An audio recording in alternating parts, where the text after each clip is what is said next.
go. Welcome back to the Ladies Edition podcast. I know it's been a minute. It's been a long, long minute, probably like months of minutes, but we are back for now. And you know who I am. I'm Shamika, and my wonderful co host, because she's always saying I'm shading her, but my wonderful co host is Oh, here. and that is true. This is Shelly. Hey, everybody. I know we've been gone, but Mhm. whenever we come back, we always have some good stuff for you. So, Yes, so I'm excited about this one, especially as Shelly and I have been talking even this week and last week and the entire time we've been gone from this podcast about menopause. So I'm excited because today we have a special guest. We have Dr. Kimberly Derezil. She's a double board certified physician, Menopause Society Certified Practitioner. Amen. She is the founder of Meno Money. So we're going to talk about the menopause tax. We're going to talk about just all things menopause. Welcome, Dr. Kim. Thank you, ladies. It's such an honor to be here. I can't wait to have this conversation. It is just such a hot topic for so many good reasons. So I really can't wait to dig into it. All right. All right. Shelly, you want to kick off the first question? Since, so so I'm not shading you. yeah, well, don't act new now because people could go back in our files and listen. Okay. But doctor, here's the thing.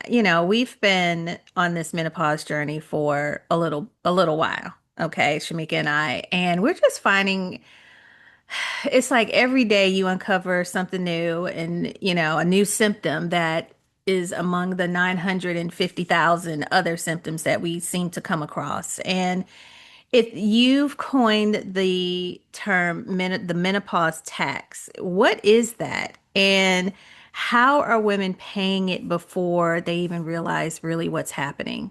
Yes. So menopause it's in the forefront now of women's health because women now are finding out the hard way that they need to get the help that they need to be Yeah. able to show up their best selves in many facets of their life.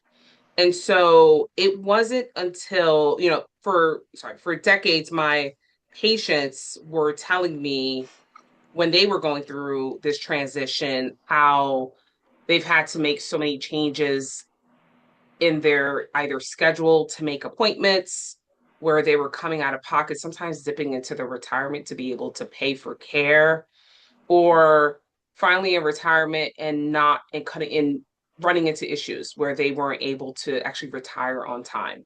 And so I didn't really understand it until I was going through the changes myself as in this day and age right now. And so in doing research, I realized there was this space and this gap in care that no one's talking about.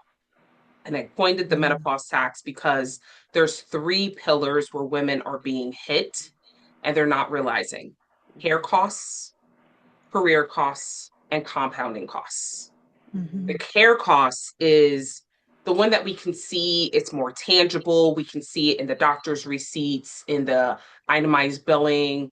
It's the medications that you're paying for at the pharmacy. So those are the costs that we're paying to actually feel better or to at least get some relief from the symptoms. The Hmm. career costs and the compound costs are more silent. The career costs are more so the changes that you're making in your job to be able to just function at a minimum. Yeah.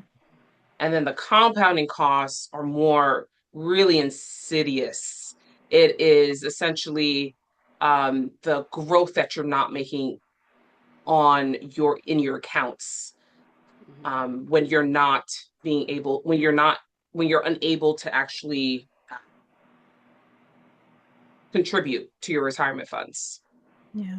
And so it's that long-term growth that you're missing out on when you're not able to contribute or at least max out these accounts. Wow. Wow. I never thought about it that there's these different buckets where we are paying the tax on it. It makes so much sense that you've broken it down that way. So, how can, a lot of times people don't know that they are either in perimenopause or menopause. they just are thinking like, oh, I just don't feel good, So Yeah. how can untreated or undiagnosed perimenopause or menopause begin affecting a woman's, like, say let's start with the career. I know Yeah. you just mentioned like, they just need to be able to function to do the bare minimum.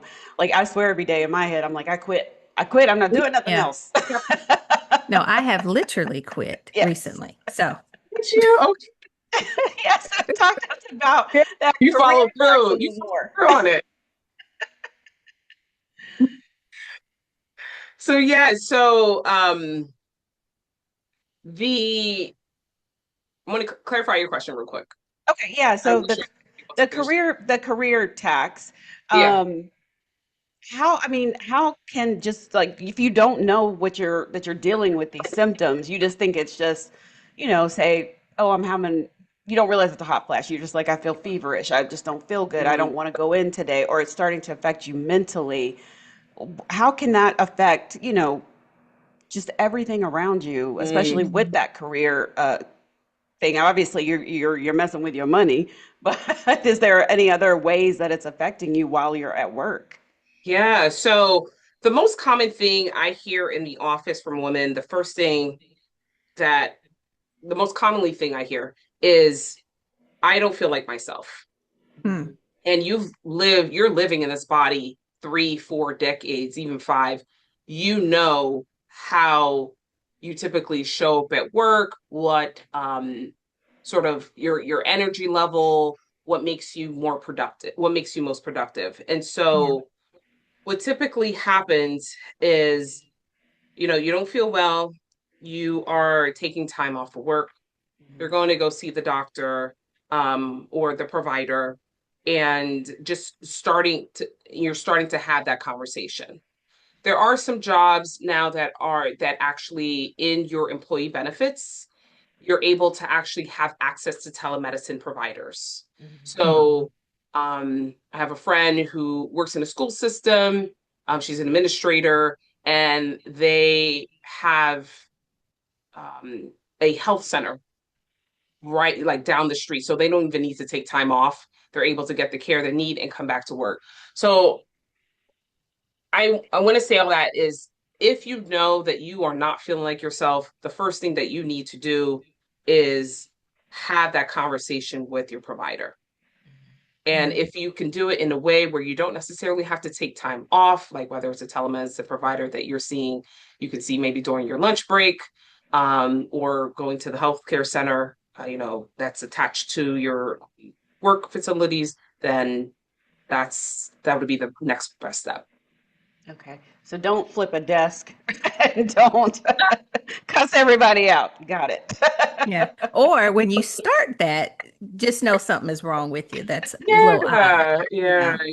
Yeah. I We're think, aware. As women, we are so yeah, aware of our bodies. Yeah. And so no one's going to tell you how to feel. No one's going to tell you that you're wrong. And it's just a matter of say, hey, I know something's not right. Where do we start? What can I do? yeah. One of the things that when I first started noticing the symptoms at work, because I'm usually, very professional, very structured.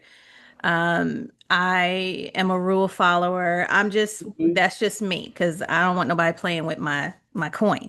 So I have always been very professional, very sharp, quick thinker, solving the problem. I'm the change agent. I've been called Olivia Pope a few times, even though really didn't follow Scandal all the way, but I got it. And so when that light flipped like that, just quick. I thought I was having like Alzheimer's. Like Mhm. I was going through like early onset or something like that. I started asking my mom, well, my mom wasn't here at that time, but I started asking my sister to find out on our father's side, did we have that? Did he have something like that? Because that has to be it. I Mhm. had major brain fog. That was one of the indications to me that something was not right, but what are the symptoms that you've heard from other women in your patients and that can cause a disruption at work that is usually in the perimenopausal stage that we don't sometimes claim. But Mhm. what symptoms have you heard? For sure, what you just mentioned is one of the top ones. Mm, Brain fog can show up as word finding or difficulty with concentration and focus. hmm I think especially when it comes to when you have this like cognitive disruption where your brain is just like almost like Yeah. goes offline, Mhm. it is the most frustrating symptom because it's hard to express yourself. It's hard to put it into words. It's hard to describe it.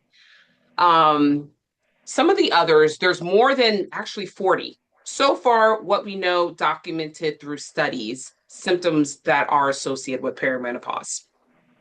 So, brain fog, top tier. We have fatigue, we have sleep issues, and Mhm. that can stem from the night sweats and the hot flashes that that's what you hear about, more Mhm. hmm so in the news. That's really front and center, but there's so many more. There is gut issues, ringing in your ears, rare ones like frozen shoulder. That's a hmm rare one. Itchy ears. That's a that those are, those are rare, but those are all associated joint pain, the really major joints like the ankles, hmm the knees, the hips, all weight bearing joints. And so the list goes on. The minute you feel like you're off, it deserves a conversation. It deserves to be heard. Yeah. Yeah. So one thing I just heard yesterday, because I've been dealing with sinus issues, um, my ENT said that sinus problems during perimenopause, menopause can show up as, or it's migraines presenting as sinus problems. And I'm Hmm. like, now what? We just can't Yeah. catch a win. Dr. No. Kim, we can't catch a win. Now, I hope you're going to tell us at some point in this show that we're going to have some wins around here. Yeah. Right. There's definitely there's options, there's treatment, Mm, there's relief out there. There's for sure. And I think especially with the migraines, that's another one I'm starting to hear a lot more of. It's mm, because again, the brain is this big organ, and all over the body there's estrogen receptors. And usually that dip in receptors will affect you from head to your tip of your toes. And so during the perimenopause phase, that tends to get worse. And then you'll notice once you are heading more towards post-menopause that you notice that your headaches are more at baseline without the head pains. mm. Okay. So not uncommon. So can you break down? I'm just thinking about like the HRT things, like the progesterone and the estrogen. I know everybody's talking about the estrogen patch, and then there's the creams, the gels, I don't even know what else, and then the testosterone things. Can you tell us a little bit about all three of those, Yeah, and when absolutely. when should you be on them? Yeah. So I think this is definitely something I hear a lot from patients that I'm getting from that are, essentially trying to doctor shop, and they're trying to find answers. Is that, hey, my last doc told me I was too young for perimenopause. When in reality, your hormones actually start to dip mid 30s. You may not Oh, Lord. necessarily feel it, between the 35 and 40 window, but Yeah. they're steadily starting to decrease. Mm, Now, usually progesterone is nice and slow, so you don't really feel those effects. And that's usually, it works in conjunction with estrogen. Estrogen tends to do more so of a really large dip. And so that's where that erratic, um the highs and lows and the ups and downs that we feel during this stage, that is really from the estrogen that you're feeling that. And testosterone dips, but also not as harshly, not as abruptly. But the estrogen is what we need for the collagen, for the our joints, to help our skin look nice and plump. It's good for the heart. It keeps those vessels nice and wide and open to have a good blood flow. The progesterone is great for the sleep. It helps balance out that estrogen. It helps protect our uterus from any cancers and things like that, from how estrogen makes the cells in our uterus grows. And the progesterone, for the testosterone, we need that for strength. That's also for mental clarity. We have it, but at lower levels than men. And Okay. so, Oh, it's a lot. It's a lot. It's a yeah. It's like we lose so much during this transition that, the more that Shamika and I have talked over the past couple of years to different doctors and specialists about this, it's just like, man, we've lost when that estrogen goes, that's a huge thing that no one really talks about. And I know when I had my hysterectomy, I wasn't told, oh, your estrogen's gonna dip. I was always taught that you got your ovaries, so you should be good Yeah. Mhm. until you're not. But when it comes to work, because many women in their 50s, when menopause fully hits, usually, and we're still wanting to thrive at work and still be productive and go up the ladder even further and promotions and all of that. There's so many women that have stepped back from that. I know my Mm. confidence has dipped ever since I've gone into this stage because I don't feel as sharp and as, I have over 30 years of experience in my industry and I'm like I feel like I'm still at entry level and I'm and I'm not and I'm functioning like that because I don't know what's going to happen. To my body. I don't know every day. It's like whack-a-mole. You wake up and you don't know if you're going to be on point or you're going to or not. So have women actually stepped back from their jobs, their promotions, kind of feeling like, I have and actually left their job because they didn't feel like they could continue on. Absolutely. So I want to let you know you are not by yourself.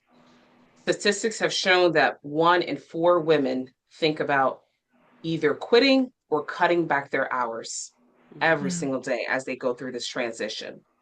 And as we go through menopause, if you live long enough, you're going to go through it, whether it's natural or surgical, like you did with your hysterectomy. You're Mhm. going to go through it. And I think what's unpredictable about this stage is what you're going to experience Mhm. physically, mentally. And that is what causes a lot of women in this stage to lose the confidence that you mentioned, want to quit every 60 seconds, or just completely leave their job or go to a lower paying job just because it's easier. They don't really have to put too much mental effort or energy into it. It is happening so much more than we realize. I just don't think a lot of women are attributing it to the transition that they're going through because Okay. the Mayo Clinic actually did a study where the workforce is being affected by women making these sort of changes that we just mentioned. Yeah. And it's costing companies $1.8 billion. Wow. Wow.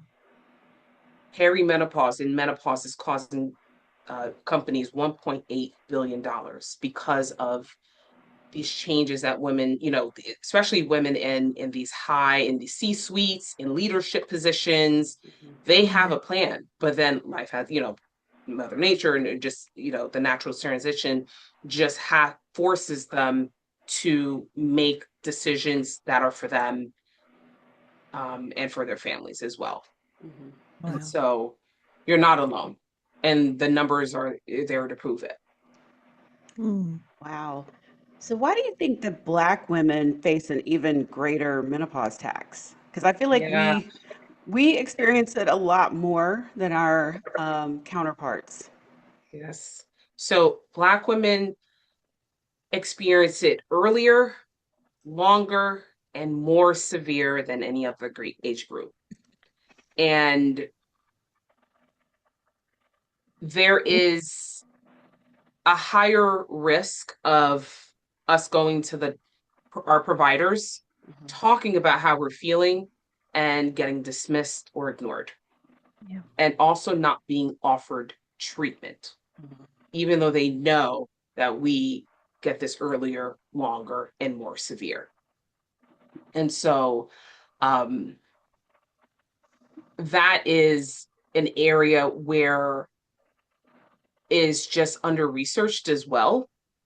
Mhm. And that's unfortunate. And I'm hoping that with these conversations that we're having and other women health advocacy groups, that this starts to change. I hope so. 'Cause I can't Yeah. tell you how many doctors, even Black women that Yeah. are doctors that I've gone to, and I said, "Can we at least just check my hormones? Can we do something?" No, mm-mm, no, we Yeah. can't. Wow. We can't. I feel like Yeah. And we're mhm, expected to struggle. We're expected to have this strong Black woman, theme all the time, all of our lives. I even had a doctor tell me, she said, before I actually had to go outside of her to get on HRT through my research and Shamika and I talking and all of that, she said, "Well, you're a strong girl." mm, She said, "You're strong." And I sat with that for a second because we were talking about other things that I'd gone through at up to that point. My mom passed, and 2 years later, my uncle passed, and I kind of maybe thought that she was saying it that I'm strong because of that. But I was saying we were talking about HRT, and she just said, "Well, you're a strong woman. You're strong." But I don't want it. I ain't strong in this. I'm strong in some things and a lot of things, but I don't want to feel like I have to be strong in this and just tough it out, just white knuckle it until the end. And I think, that's what we've experienced, which led me to the Menopause Society website. I said, look, I'm just going to get somebody who is Mhm. well versed in this, who can talk to me about this, whether it's, however you feel about HRT. Shamika and I both have ran up against doctors like that just didn't say, here, let's talk about this. Let's have an HRT conversation. It's like Mhm. we've had to arm ourselves through this podcast for what, 3, 4 years to do all the research, read all the books. I got a whole book collection of menopause. When people come in, they're like, girl, what, But it's because we weren't getting that conversation. And how do you how do you see where professional women struggle in their work life and their home life and their marriages? I've known several women who got into that menopause and started going through divorces like crazy. Like, what is the percentage that you know of women who not only did menopause affect their health, but they also affected not only the career, but their home life, their marriages, and their own mental health? yeah. I will tell you the numbers are high. The numbers are high, and I'm gonna from a clinical standpoint, almost 8 out of 10 patients that I see are having some sort of like concern or issue in one of those, at least one of those areas in their life, whether they are a caretaker, because also we have to Yeah. remember that we're in this sandwich generation, Yeah. right? Hmm. Where if you have children, you're caring for them, but also we have our parents that we also have to care for. And so whether you're a caretaker, you're a parent, you're a wife, you're an employee or a friend, one of those areas tend to be affected during this transition. Yeah. And as you mentioned, the divorce rate is higher than what we would like to be. I'm not sure about quite the numbers, but um, and I think what happens during that stage is miscommunication or lack of communication tends to really stem its head during this stage. Mhm. And, men are never going to understand what we go through. But for those who are willing and open to learning, those marriages tend to fare pretty well, right? It's almost like you become a different version of yourself, and your partner Mhm. has to learn, like, who's this person in front of me? What happened Mhm. to my wife? What did you do with her? And it requires a lot of open communication, vulnerability, and asking for help, right? And help looks different for each woman. And it may not necessarily be like, hey, I need you to do something, but I just need you to listen. I just need lend me your ears. So it just looks Mhm. different. And when you're going through this hormonal havoc, your your patience is low, your fuse is short, and so that really ignites these sometimes arguments that tends to really affect relationships, no matter whether again it's your marriage, you're a caretaker with your kid, or you're an employee at work. And so it's a period where we have to ask for a lot of grace, mercy, and patience. Whew, maybe that's why I'm not dating. I ain't got the patience. So going back to the menopause tax, one of the categories you mentioned was care tax. And it brings to mind, Shelly and I just gotta go. It's like we've probably seen all the specialists that we could see about every little thing, and that cost a lot. And then you dip over to the holistic providers that insurance doesn't cover.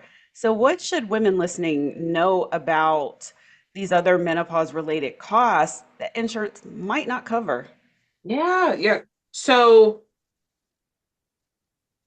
what one of my missions with education that I provide with Meno and Money is to help women financially prepare for menopause, because at the end of the day, menopause is expensive. I just don't think people are actually tallying up the costs.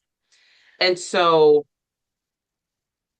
some things I would like to kind of shed a light on what is not being um that may cost that you may not necessarily uh, be aware of, is when you start treatment, it's not, hey, here you go, see you in 6 months, a year. It may take a couple of visits, which leads to a couple of copays, which may lead to different medications that you have to pay for. Right. That's like a couple of costs in itself, right? Until you get like the right dose and you're feeling yourself, or as much as yourself as you can. Then, if your other organs are being affected during this transition, you got to think about a cardiologist or orthopedist, or even a therapist slash counselor, right? So those are extra costs that we have to think of. And there are employee benefits. One of the things I do tell women is, like, if your job offers either an FSA or an HSA, to try to max that out as you can, to use those costs towards those extra resources or supportive services that you're going to need as you transition through this. And so it really adds up, and I just don't think we are aware of it. It's not something we think, because we're just trying to get relief at that point in time. Mhm. And so the numbers do add up. The numbers do add up. But if you set yourself and prepare yourself financially through those type of accounts that are offered through our employee benefits, then you're going to be in a much better position and not really hitting those costs and having to dip into other accounts. Okay, Yeah. because yeah, I think the people that I've talked to, and even just seeing the signage, even when I walk into like a pharmacy, that the GLP-1s and the compounds cost so much. Mhm. And some of those insurance will not cover. And, women are wanting to get rid of this additional weight gain. And so then it's like, I got to pay how Yeah. much each month just for the shot? Yeah. And it's, some other things to take advantage of is prescription cost saving programs that they have, like GoodRx. That's a more popular one. And there's some others where sometimes the out of pocket costs is less than if you were to pay copay with insurance. Also seeing that if your provider can actually do a prior authorization and really like taking their time to do their due diligence and stating out the medically necessary reasons why, hey, I think so and so is a good candidate for this medication. So if you have a good provider that will advocate for you with the insurances, then they're more likely to cover that really expensive medication.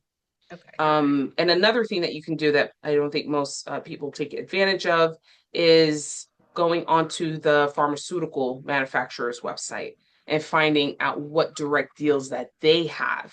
If you were to either, and usually there's usually an application or form on their website that your provider will fill out directly to that manufacturer and see if they would be able to cover most or, at least some of the costs.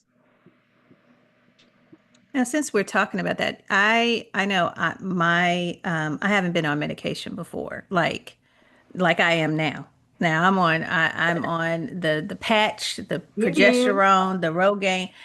I went from not having to have medical costs to now every month I'm beating down CVS and saying, "Where's my patch?" Okay. Yeah, yeah, Now, but it took me a while to get there because I know Shamika can tell you I was probably the last to really get on the HRT train. I just because of that, because I my body is virginal. Okay, still. Don't turn your head, Shamika. I'm like, we must go through this every single Because episode. that just means my body, I'm kind of scared of taking medication because I have never, thank God, have ever had to.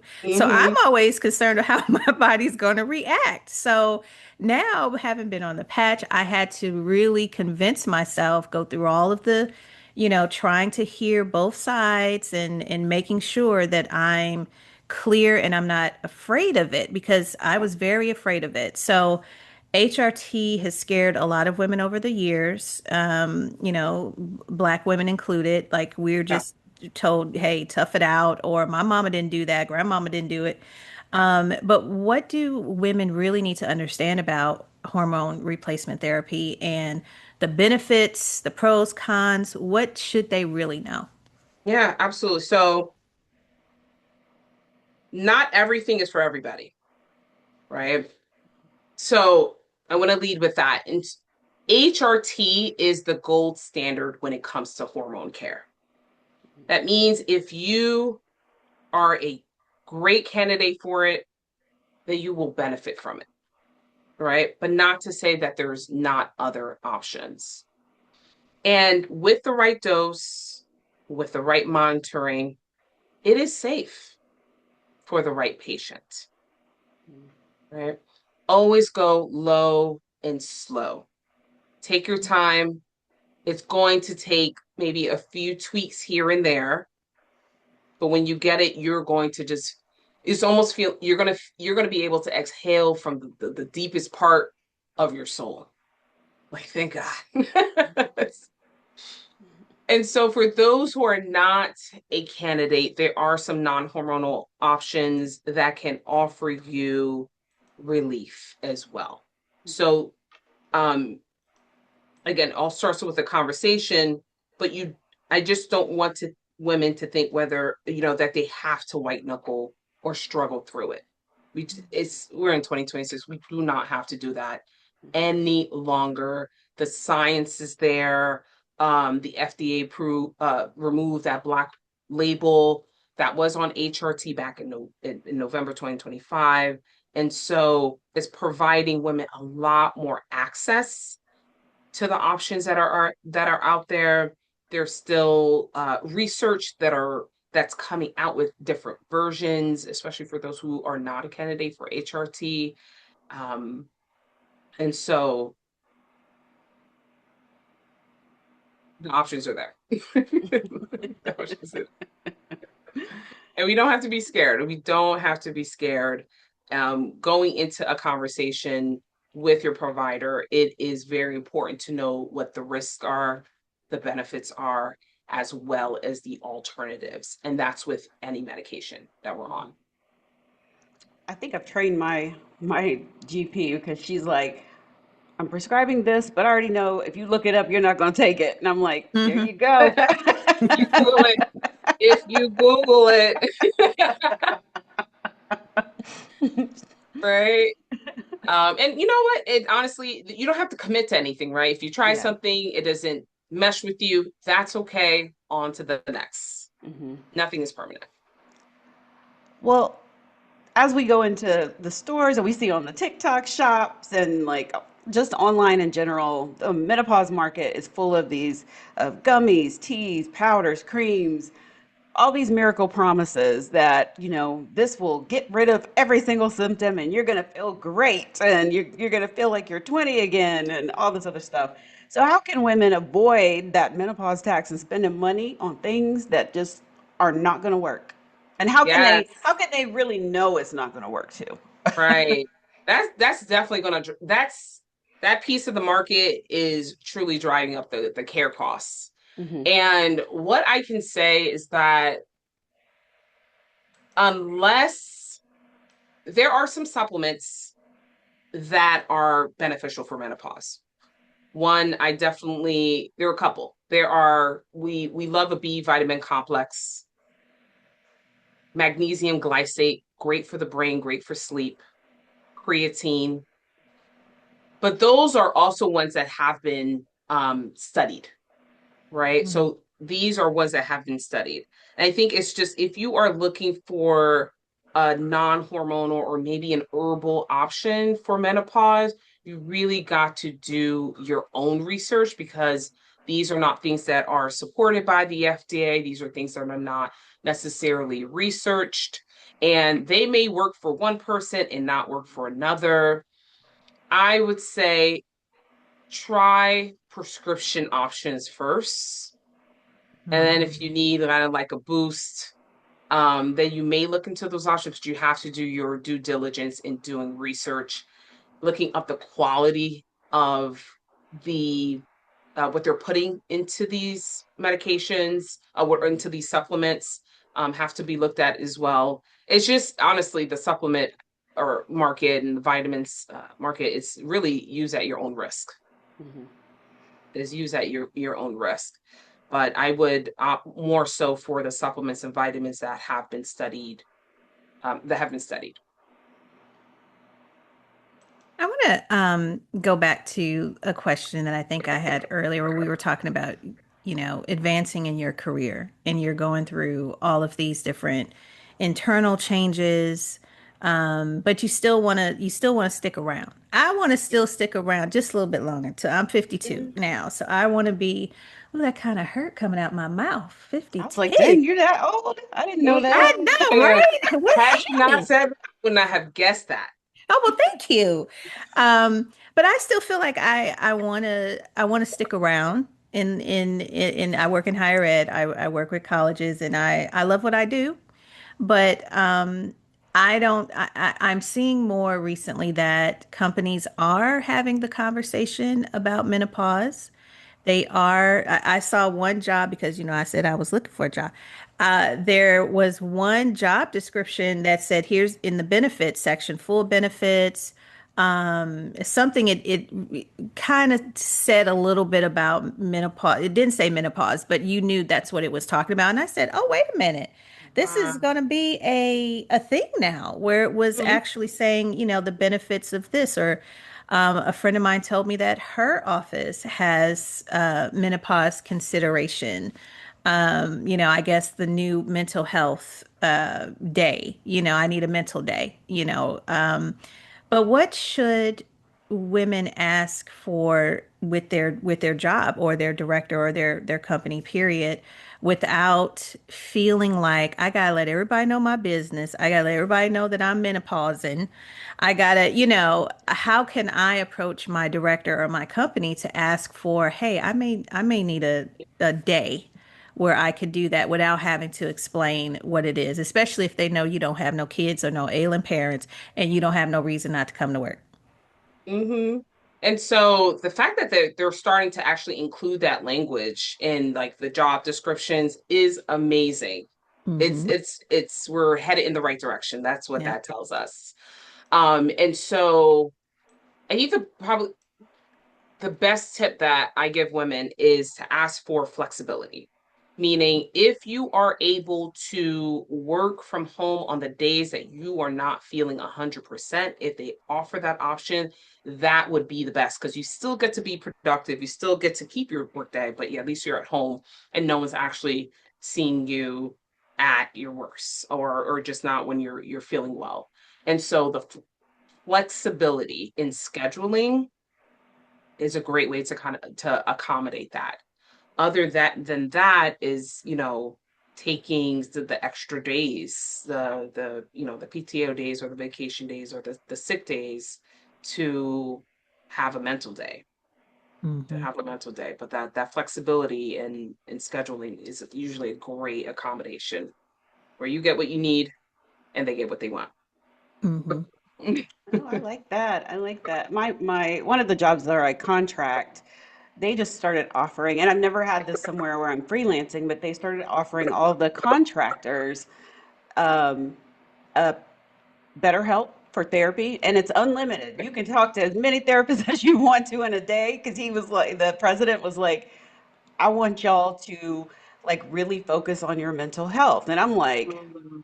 what? This is great. And then he's like, we're also going to offer that telehealth option as well, where you don't have to pay for it. Don't worry about the insurance part of it. We got you. And so I thought Wow. that was pretty amazing because my full-time job ain't going to do stuff like that. It's like, here's your insurance and your PTO. Go on. No, we don't care if That you don't feel good. You still got to come do this and run around town and do this. So, That's amazing, especially contractors, right? Because right, they don't have to for contractors, more so employees, but the fact that right. they're offering it to employees and contractors, Yeah, right. So I was like, I'm never leaving. yes. Yes. I want to stick Yeah, around to see what else they offer.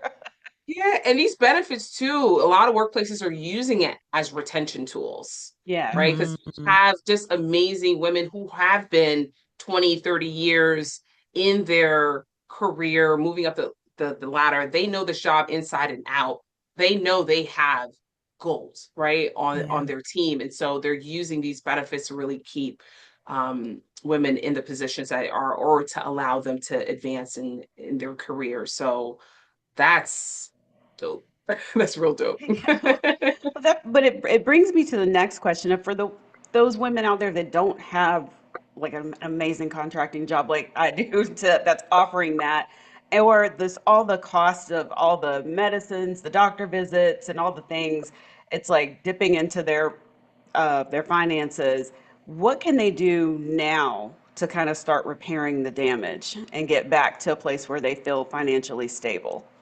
Yeah, for sure. And so those women, there are some options where I mean, the best thing that you can do for yourself in that point in time is to start to get some sort of treatment, right? Hmm. So you're not calling out as much, so you're not shelling out so much money. Is to see if you would be to have that conversation, get treatment, hormonal, non-hormonal, mental, whatever is needed to kind of restabilize you, right? And then um going back into your benefits and your package to see if there's any savings, like a some sort of savings that they may have that you can actually put money into that can help you pay out, pay some of these visits that you have that's building up, essentially all these medical visits that are really piling up, to really get your footing. And if you can, a financial planner, Oh. if you're able to at that point in time say, hey, this is what's happening, I really need to get myself in a better financial position, can you help me, what are the next best steps? I tell women, especially in midlife, that's part of your menopause team, right? Especially if you notice that you're not where you need want to be financially, the menopause is draining you financially from a health perspective. Mhm. Having a financial planner on board as part of, in addition to your medical team that you are building, we need that. We need that as part of your menopause team.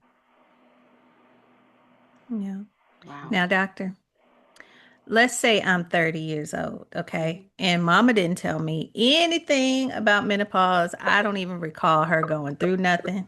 And that's real. I don't recall my mother going through Me anything with either. that. But, you know, she Same, she didn't same. really share that.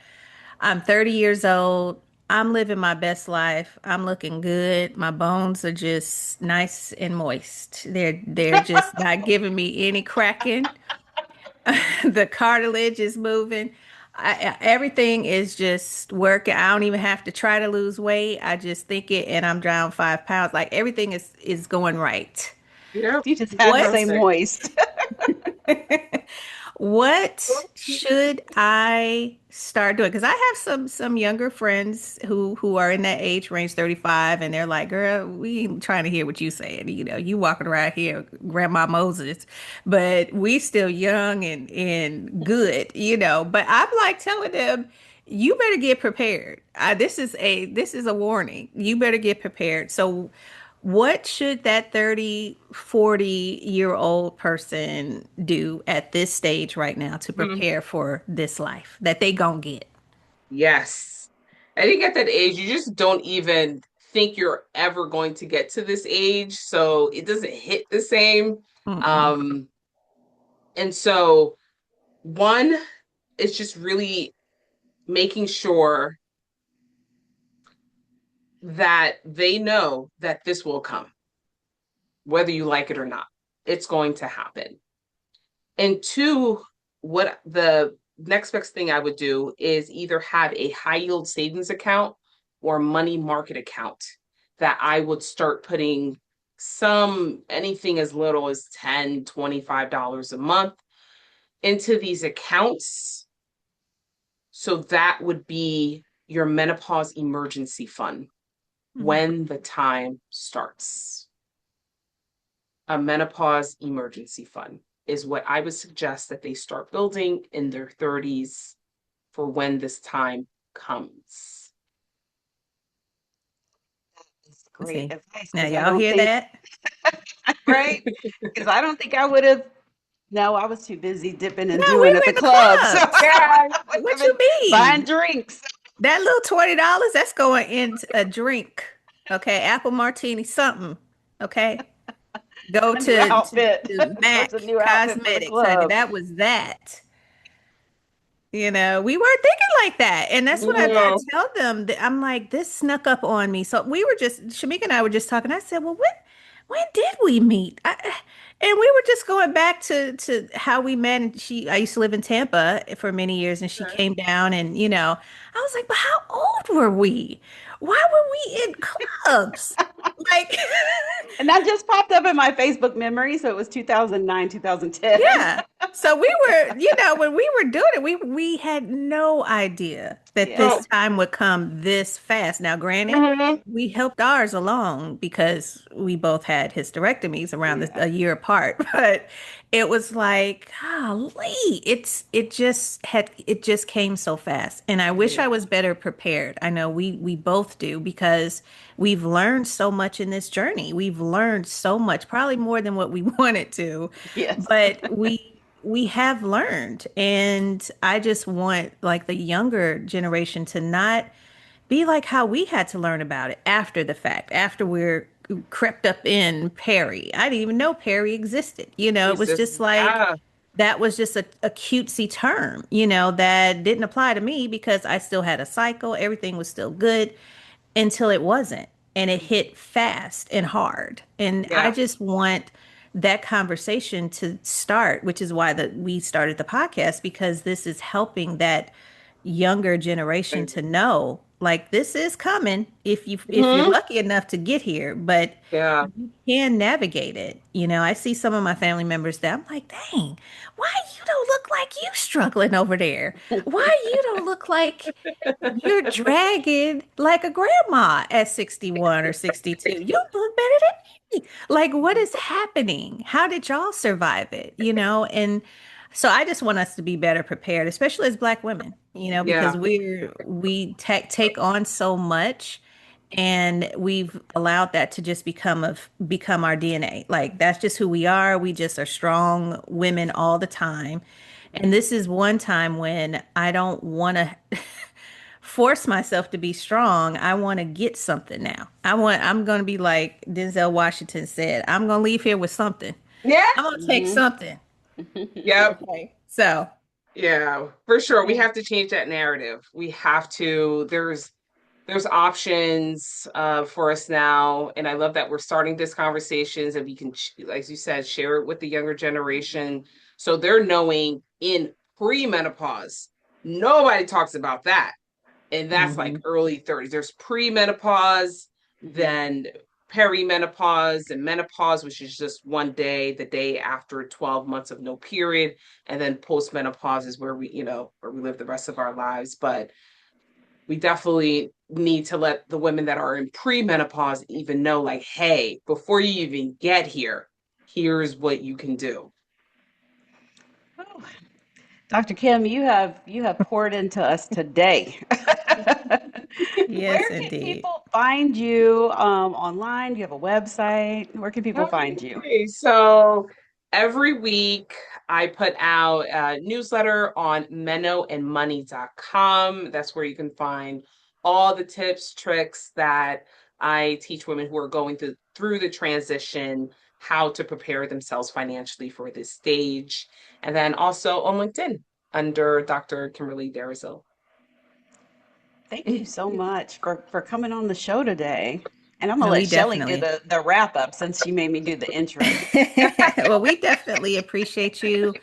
We appreciate your conversation and you helping us and to sort through this. Now, before we close, I need one just a word that this too we shall get through. Like what can we is there an end? Because I don't hear a lot of women talking about, oh, I got to this side and everything was fine after, I went through peri, and now you done brought up pre. I didn't even know there was a pre. So now is it good on the other side? Like when is that other side gonna hit? Right. So that's the part that we don't know because you can be in perimenopause for as little as 7 or up to 10 years. It could be almost a decade of going through perimenopause. And then the day that you hit that no period for 12 consecutive months, that one day is called menopause. And then things really start to calm down in postmenopause because your hormones start to be a lot more quieter. So I would say the postmenopause stage, it tends to be not as chaotic I as guess Perry. we're not in that yet, Shamika. Hmm. I was like, I feel like mine's just ramping up. We're still in the trenches trying to crab crawl our way through, honey. But But there Dr. is light at the end of the tunnel. There is light. There is light for sure. Thank you. Thank you for Thank you. that. We definitely appreciate you coming on and Yes. speaking with us and our audience. And definitely everyone check out her website and let us know what you find, what you see, because there's information out there. You don't have to live and suffer through any of Mhm. this, as she's saying. We've all talked about that. We've talked about it several times, but here's confirmation. You don't have to suffer through. There is treatment, and definitely see someone who, if your doctor isn't listening to you, see somebody who will listen to you. Yeah. And but thank you so much for having coming on and Great. sharing your expertise with us. Thank you for Yeah, having we behaved me. today. I'm proud of us. We did good. I think Dr. Kim said it because she's like, she kind of looks like, now I ain't for the shenanigans. Right. We had to kind of be on our best behalf. I said, oh, let me not be too ignorant, Let's just a little taint. a big deal, you know. Don't judge me. Okay. But we appreciate you. Y'all check us out on Ladies Edition podcast on all of our socials, TikTok, YouTube, Facebook, and Instagram. And we will see you guys next time. Whenever that is. Bye, y'all. Bye. Thank you so much, ladies. Have a great one. You too.